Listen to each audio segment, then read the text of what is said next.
Thank you very much. Our team coverage continues in North Carolina with an update on overwash conditions. And it appears that the southern part of the Outer Banks will be the bullseye for Erin's storm surge. 10 on your side's Chris Horn is keeping track of conditions in Rodanthe. He's been out there yesterday, today, where some of the houses are very close to the sea. Chris?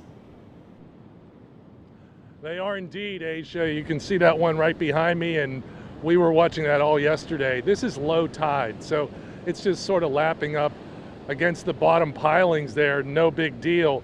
Wait till about 5:30 this afternoon when it's high tide, and actually they will be reaching the deck level up by that turquoise chair or whatever that is up on the deck.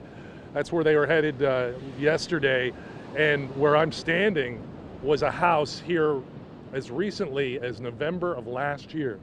House washed right out in the ocean, and at 5:30 I'll be standing in the ocean because the high tide comes lapping up, really flowing hard against where we are standing right now.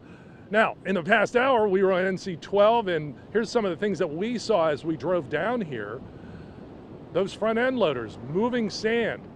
That's Pea Island, and that's the really scenic part of NC 12 between Rodanthe and further points north. And those nice dunes that are on the ocean side of NC 12, they weren't as tall as they were yesterday, so they had to re-nourish those and move some of the sand that blew across the road. You'll see heavy equipment in that video. You won't see too many cars, though. We didn't see many people on NC 12. Meanwhile, we did talk with the spokesman for NCDOT for this region. He says you don't need a direct hit from a storm like Erin to take it seriously. Some of the more relaxed attitudes are toward this. They see the line, they see how far offshore this storm is going to be, and they think we don't have to worry. The problem is this storm is so large and it's pushing so much water toward us that the waves and the storm surge are what we're worried about when this road is mere yards from the ocean.